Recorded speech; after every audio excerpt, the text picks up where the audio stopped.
자,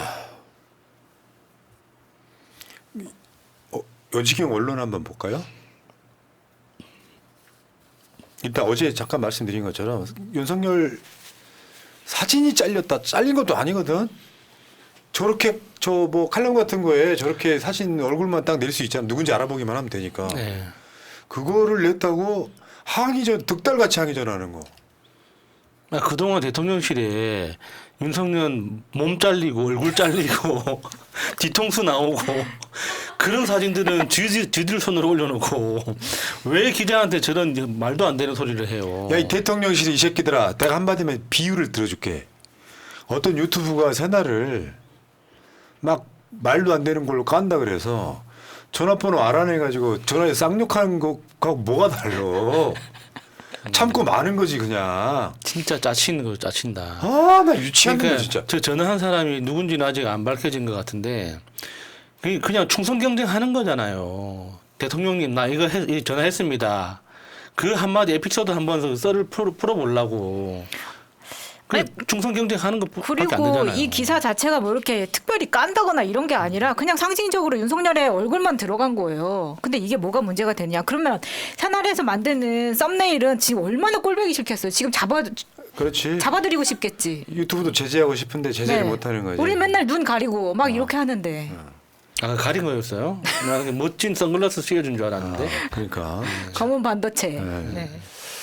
자, 결국에는 이걸 독재인데 독재라는 것을 인식을 못하는 게 문제예요.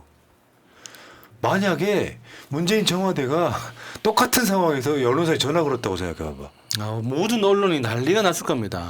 왜 그저 박근혜 때도 이정현 당시 그 새누리당 대표가 아따 좀 봐주쇼. 그래 저는 네. 그것도 개입이었잖아요. 맞아. 네. 얘들 미친놈들이 알까? 저게 어떤 악의를 갖고 있는 게 아닌데 참모라는 놈들이 우리 대통령 머리 잘렸으니까 이거 항의한다는 게 있을 수 있는 일이냐고. 악의성 갖고 자른 게 아니라 어떤 그 경향신문의 의도가 있었겠지만 윤석열이 누구나 다 알잖아요. 우리가 저 사진을 보고 우리가 그 브라인드 처리하는 것 같은 모욕감을 느꼈다면 모를까. 그런 의도가 안 보이잖아. 다음부터는 그냥 머리를 넣지 말고 목 아래로만 보여주세요. 그냥. 누군지 모르게. 굳이 얼굴 피차 불편한데 넣을 필요가 그 있나? 체형을 가진 한국인들은 많으니까 누군지 알아보기는 어렵겠네요. 자, 그다음에 야, 고성국이가 KBS 라디오 진행자가 됐다. 아 진짜 아, 나 씨. 부럽습니다. 거의 푸나님이 YTN 앵커 하는 거랑 비슷한 느낌이네.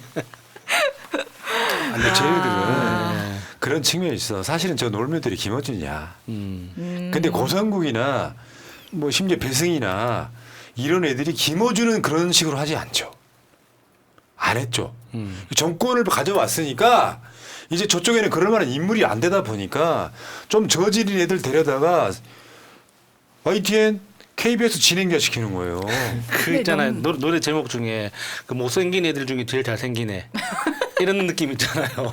아니 컨텐츠 차이가 웬만해야 뭐 그렇게 하겠다 뭐 김호준 우리 쪽에 있으니까 고성국 근데 이거 차이가 너무 나잖아요.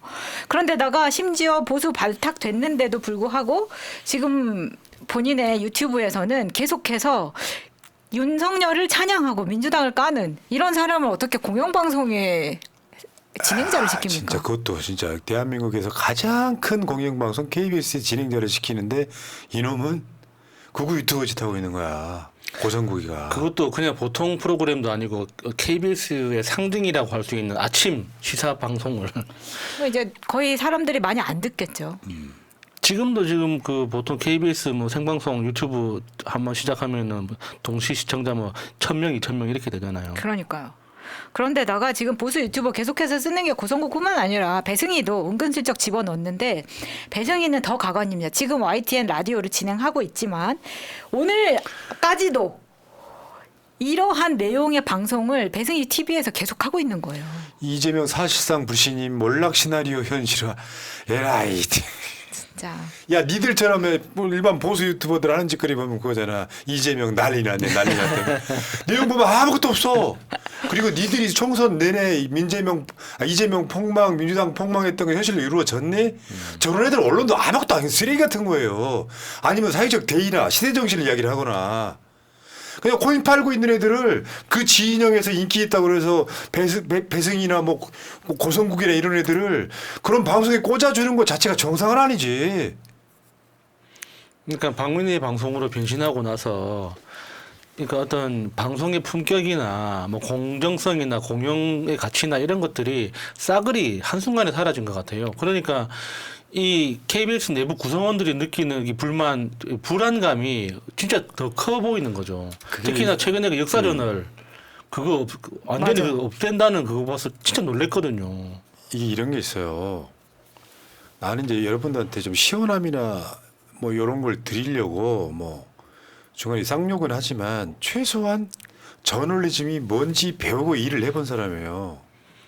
그래서 가끔씩 내가 확정지어서 그걸 배우지 않은 마차님이 하는 멘트를 제지할 때가 그런 이유 때문에 그런 거예요. 아, 공중파 PD 출신하고 일하기 너무 힘들어요. 그게 말 들어봐.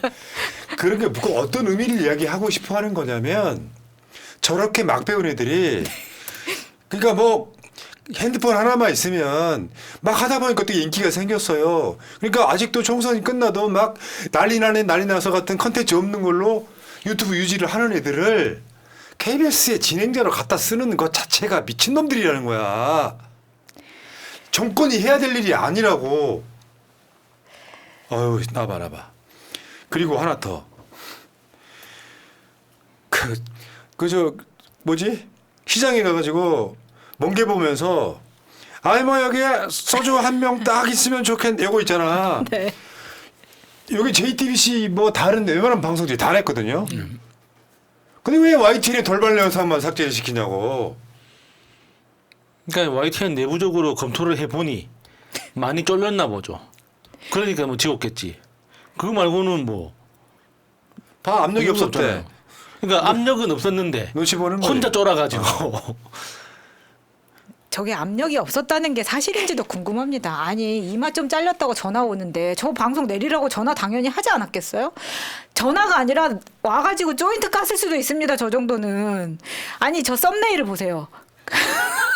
나래도 화나지. 내도 뭐 맨날 소주만 먹는 것도 아닌데 이랬지만 불편하니까 내리라고 했으니까 내리지. 저거 조회수도 잘 나왔는데 내릴 이유가 뭐 있어요 YTN에서는. 야, 언론이 지금 이런 상태. 그런데 이것만 있는 건 아니에요. 언론은 양날의 칼 같은 거예요. 자신들이 장악당하는 만큼 그 권력자에게 아부하고 굴종하지만 그 권력자가 힘을 잃는 순간 하이에나 때가 되는 게 언론이에요. 뭔가 검찰하고 비슷한 느낌도 들어요. 똑같지. 요걸 이제 역사적으로는 기회주의라고 하는 거죠. 근데 이미 윤석열 위에 있는 언론들이 있죠. 대한민국에서는. 그게 조중동입니다. 뭐 이 새끼가 시킨 대로 말 안 듣네 하니까 계속 짜증내는 거 있잖아요. 그 보니까 이번에 조중동에 다 탄핵 이야기가 나와요. 저 탄핵 이야기는 어떤 효과가 있는지 얘들도 모르고 그러고 있는 거예요. 탄핵 얘기가 없다가 갑자기 나오면 박근혜 때 여러분 기억하시는지 모르겠는데 장하나 의원이 탄핵이라는 얘기를 처음으로 꺼내요. 박근혜 초창기 때. 그러니까 온 언론이 난리가 나고 국민의힘 당시에 새누리당 난리 나고 그랬었어요. 그게 첫 말하는 효과거든요. 근데 탄핵이라는 말이 일반화되면 민주당 국회의원들이 지금 박찬대 원내대표나 정청래 최고위원에서 탄핵이라는 이야기 나옵니다. 근데 논란이 안 돼요. 그러다가 윤석열이 정말 일면 내가 봤을 때 그 첫 번째 광문이 최혜병 그 특검 거부권 행사일 텐데 그렇게 되면 조중동도 탄핵이나 정권 퇴진 같은 이야기를 일반적으로 꺼내기 시작하잖아요. 논란 될 것도 없이 그럴 때는 조중동의 그 탄핵을 꺼낸 사람에 대한 이 논란 자체의 파괴력이 없어져요. 누구나 다 탄핵을 말할 수 있는 상황이 만들어진다는 거예요. 그래서 윤석열 입장에서 보면 되게 그게 위험한 거예요. 말하자면 서동요 같은 거지. 네. 서동요에서 선화공주하고 그게 누구였지? 호동왕자?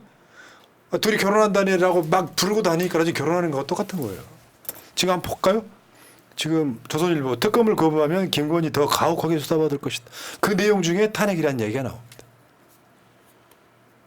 근데 제목에만 안 쓸 뿐이지 그러니까 이 본문 내용에서 은근슬쩍 밀어넣거나 탄핵이라는 두 글자를 뺀 탄핵의 내용을 언급하면서 이렇게 계속 이렇게 윤석열한테 경고 신호를 보내고 있는데 문제는 윤석열과 그를 둘러싼 일당들이 문해력이 없는 건지 애들이 지능이 떨어지는 건지 저녁마다 술만 먹는 건지는 모르겠지만 못 알아먹고 있는 것 같아요. 동아일보 특검 거부 그러니까 최상병 특검으로 윤석열 교체 할 수만 있다면 못할 선택도 아니다.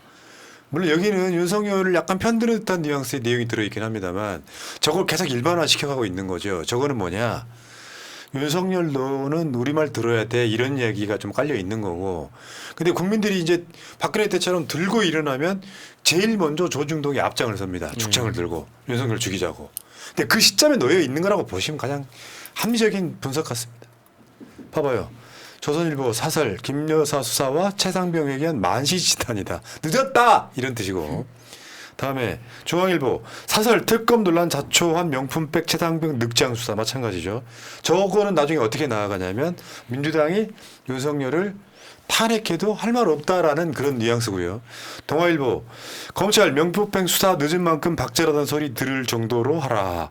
뭐 이런 식으로 지금 윤석열을 아직까지는 지금 걱정하는 게 반 그리고 좀 기분 나쁨 요거 반이 지금 작동하고 있는 게 아니냐 싶은데 그러니까 아까 말씀드린 것처럼 YTN이나 KBS 같은 곳은 윤석열의 무릎 꿇고 있는 거예요.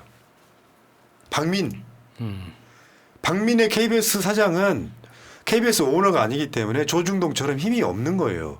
박민이 눈치를 보는 거고 YTN 사장도 똑같습니다. 그런데 조중동은 윤석열을 지금 가르치려 들고 있잖아요. 위치가 다르잖아요. 이 구조를 알고 계셔야 된다. 내가 봤을 때 조중동이 윤석열을 버릴 날 6개월 안에 옵니다. 이렇게 너무 긴 거 아닙니까? 노골적으로 버리는 날. 네, 조금 더 좀 단축해 주세요. 6개월은 너무 길다. 여기까지. 사랑맘님, 고고식님 너무 오래 마음 아파하지 않기를 바랍니다. 그래도 새날은 함께 하시죠 거죠? 힘내세요 하셨습니다. 아이고 그러지 마요. 마음 아파 오늘.